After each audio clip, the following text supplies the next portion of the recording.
So I'm mainly known for loving everything to do with Mario games and Nintendo games, but I also love Sonic games.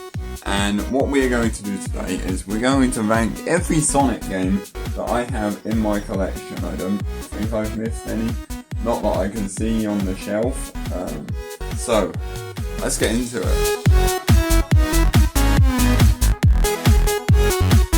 At number 11 we have, actually we're starting off with a really bad one, and that is Sonic Boom Fire and Ice. Now when this game first came out I didn't mind it, I did beat it, I didn't 100% it, I can't be bothered for that, but I didn't mind the concept of it, it was alright, but as I got older, the 2D style, it just kind of faded out, and I really don't like this game at all anymore. The mechanics are awful, the physics for the characters are awful, and I just generally don't have a fun time if I play this game anymore, and that's why I put it so low at the bottom of the list. I also played the digital version of Shattered Crystal.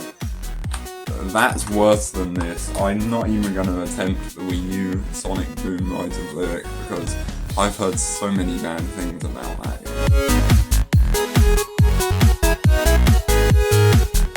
Number 10 we have a game that is actually a lot better than that last one, which isn't hard. It is Sonic and All-Stars Racing Transform.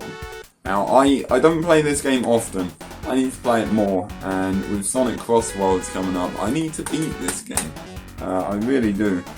I honestly thought this was a really good game. I kinda like the concept where you turn into different vehicles. I also love that they've kept that in for the Sonic Cross Worlds. I'm very excited for that game, I'll be honest.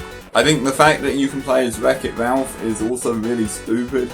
But why not? It's Wreck-It Ralph, right? This is honestly the best Sonic racing game I've ever played. I played the original Sonic and Sega All-Stars Racing on the Wii. I didn't like that. That was not fun. But this one is really fun, and I need to play it more.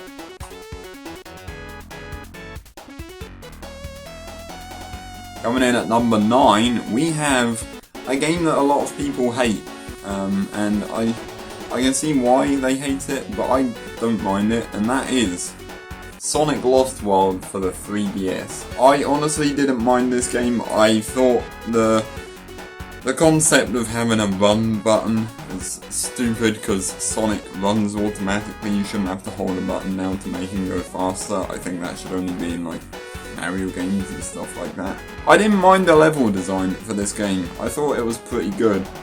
Some levels were a bit janky, and I did not like it at all. But I did actually go through 100% this game, and it wasn't bad. I don't mind the boss fights either. They're pretty good.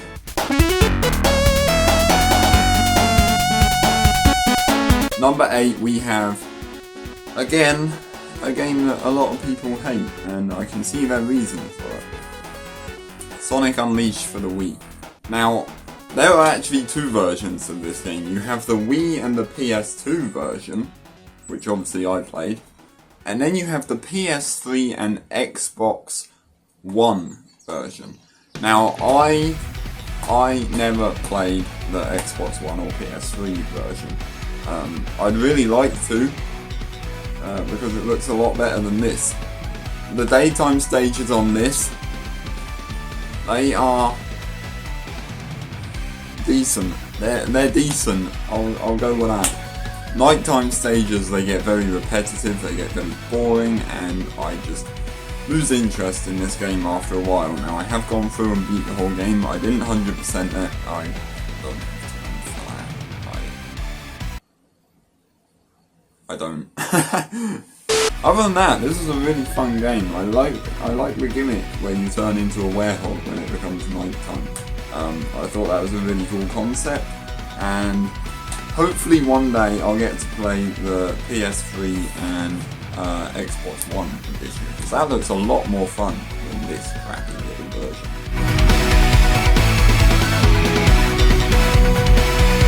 Coming in at number 7 we have a game that I thought was really good for years, and then I played the actual version, I realised this is a heap of crap.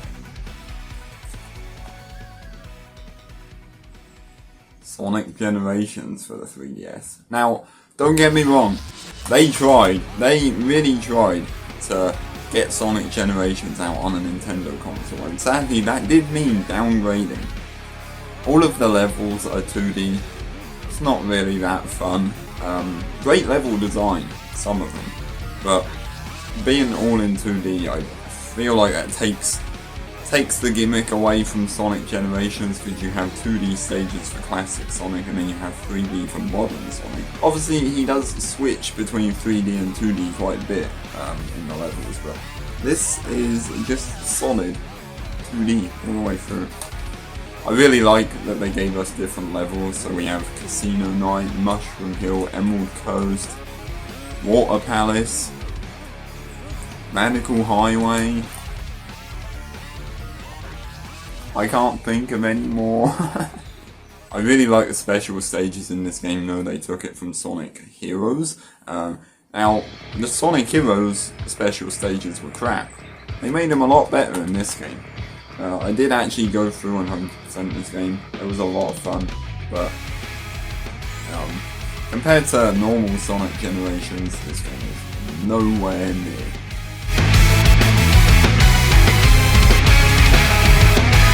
Coming in at number 6, we have Sonic Adventure 2 Battle.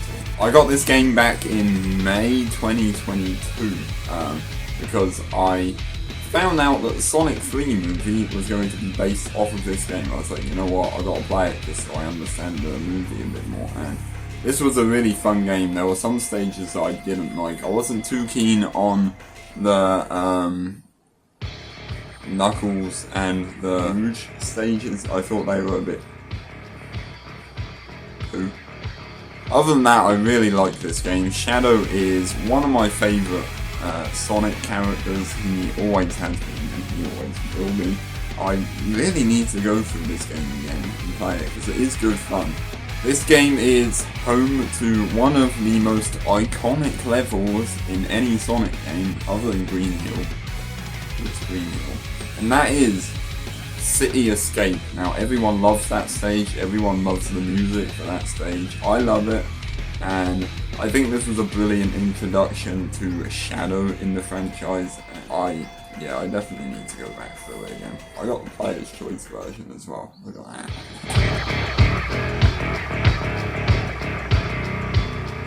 Coming in at number 5, we have Sonic Lost World Wii U. Now, you might be thinking, why did he put that before Sonic Adventure 2? I haven't played Sonic Adventure 2 as much as I have this. I've had more of a fun time on this than I did Sonic Adventure 2. I didn't mind this game. I thought level design was alright in the Wii U version. Now, of course, the run button sucks, but other than that, it's a really good game. The levels are different to the 3DS version. I don't really have much to say about that, so that can go over there, and we'll move on to number 4. Number 4 is actually a game that I got with the GameCube.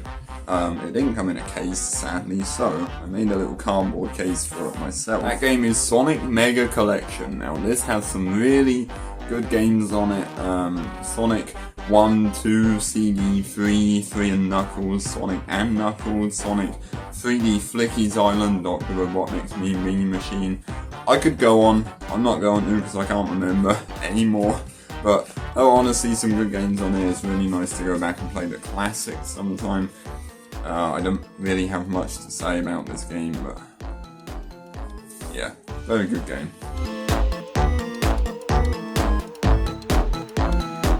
Coming in at number 3, we have a game that has always had a place in my heart since I was about 4 years old, and that is Sonic the Hedgehog 2 for the Mega Drive.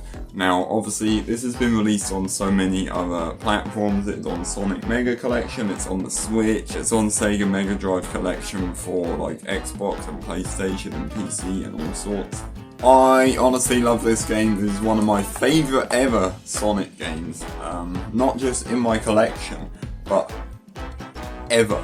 It is such a good game. This game opened up like so much for the Sonic series. They obviously added the spin dash in this game, which is like one of the most known mechanics in the game. Obviously, it introduced Tails to the game. I got this game recently, the Mega Drive version. I told a story about it over on my Twitch stream last night. That VOD will be uploaded to the Nintendosh Plus channel, so if you want to see it, subscribe to the Nintendosh Plus channel, link in the description. This is always going to be one of my favourite Sonic games, in my opinion. I want to get the Mega Drive control for the Switch so I can speedrun this game, because I'm best at it with the Mega Drive control, and I'm not even joking. But yeah, this is a really fun game, and I will never get bored of it, ever. So we have 2 games left in our list, and number 2 is Sonic Frontiers. Now, obviously, say what you will about the Switch version, the graphics are shite, sometimes it lags a bit, but other than that, this is one of the most fun Sonic games I've ever played. The open world idea is really fun. I never thought I'd see that in a Sonic game, but I'm glad I did because it made this game so much more fun. I did go through 100% Sonic Frontiers. It was really fun. I didn't really have a problem with any of the game other than like the graphics on the Switch version, but that is just the Switch. I honestly love this game. I loved running around at full speed, exploring everything. I really love the boss fights as well. The music for these boss fights, so brilliant. I'm not the only one that will say that, by the way. Ask anyone, any Sonic fan, they will say, oh my god, the music for Frontiers is brilliant.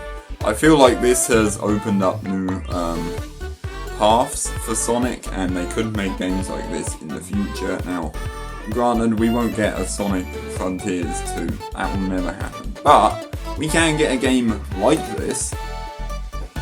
There's a possibility I might go back to it one day and have even more fun.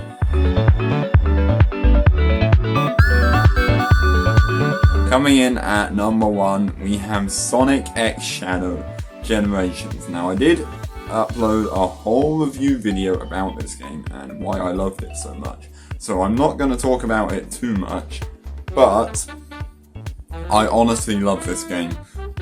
Before we talk about Shadow, the Sonic Generations part, obviously it's Sonic Generations, really good game.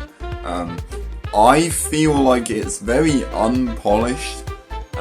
They just kind of threw it in there, not really found any bugs or fixed them. I've glitched out the game multiple times by accident. Shadow Generations, on the other hand, that is really good. It is so polished. They focus mainly on that side of the game, and you can tell Shadow is my favourite Sonic character of all time. I think he is really cool, and for him to get his second ever game, that is a big step for Shadow.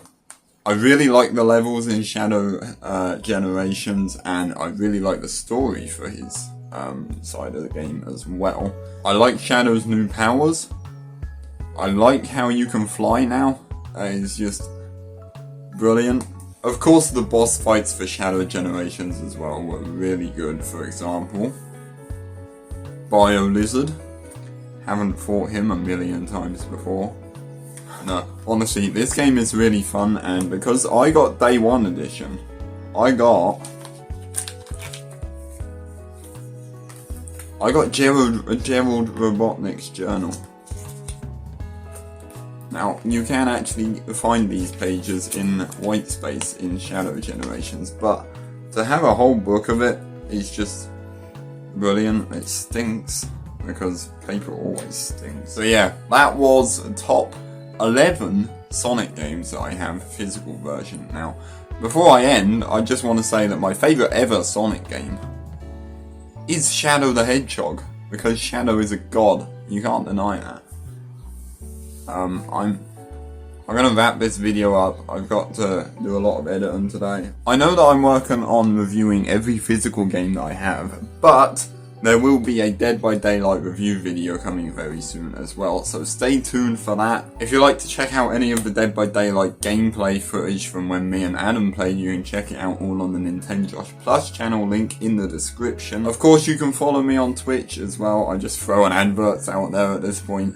You can watch me play and suck at multiple different games. I'm currently working on Banjo-Kazooie, Donkey Kong Country Tropical Freeze, and Ocarina of Time. I'm also working on doing a Super Mario 64 hitless, so you don't take any damage and you don't die at all. It is really hard, and hopefully I can do it. I believe I can. But yeah, stay tuned on the Twitch. I'm gonna go and get this video edited and do some other stuff, because yeah, bye.